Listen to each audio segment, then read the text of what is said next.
हथियार ॾेखारण सोला आहिनि, उन्हनि खे हलाइण लाइ जिगर थो खपे। तूं छा ड्रिजारींदे असांखे ड्रिजणा काम।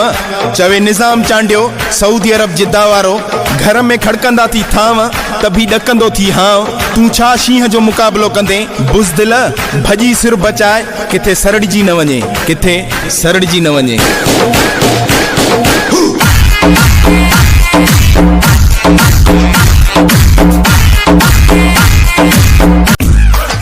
कांच वडी पाए बाहूं लोडाए ऐं कमज़ोरनि मथां काकड़ो कड़काए। तू पाण खे वॾो चालाक ऐं ख़तरनाक समझंदो आ, पर ॿुध पुट, सियाणो कां हमेशा बिटंगियो फासंदो आ। तू वञी पुछी ॾिस उन्हनि खां जिन खे लॻल आहिनि असांजा हथ, जो अॼु ताईं उन्हनि जा छुटा न आहिनि फट। तू त नाज़ुक रसगोले वांगुरु हाणे ॼट, हला थी लहे कर घट। चवे सिराज खान मारफाणी शिकारपुर वारो, अॼुकल्ह उहे बि मुड़ुस माण्हू था सॾाइनि जेके परायनि शादियुनि में खदड़नि सां गॾु ठुमका था लॻाइनि, ठुमका था लॻाइनि।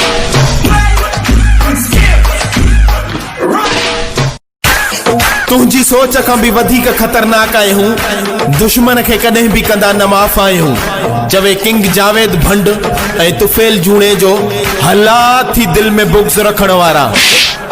तू छा बिगाड़ींदे असांजो ॿियनि जे टुकरनि ते पलण वारा। जॾहिं पंहिंजे घरां खाए त पोइ मुक़ाबिलो कजां, पोइ मुक़ाबिलो कजां।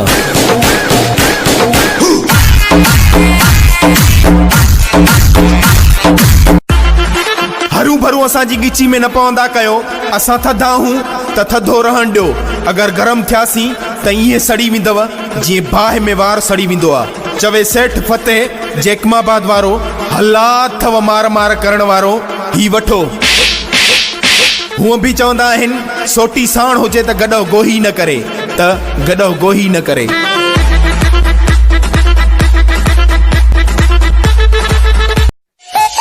इज्जत जॾहिं रब पाक ॾे थो त कंहिंजी ग़लति पोस्टन रखण सां या कंहिंजे पर पुट कुझु चवण सां कोई फ़र्क़ु नथो पवे।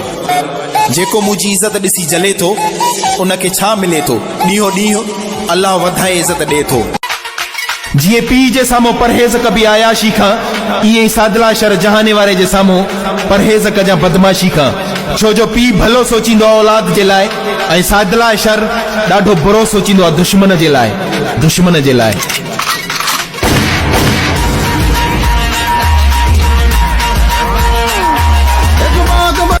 असांजी त इज़त हर जाइ ते कराई आहे मौला, तू छो थो एॾो सड़ी ॾिसे थो जॾहिं हर जाइ ते असांजी इज़त, त अंदर मां निकिरनि था बाहि जा शोला।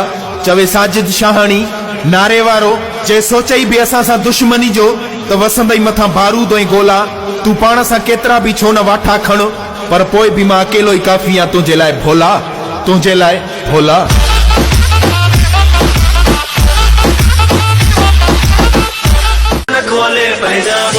सिंध में रही तू सिंध के विरहाने जूं ॻाल्हियूं करी थो, छो पंहिंजे लाइ बाहि ॿारी थो।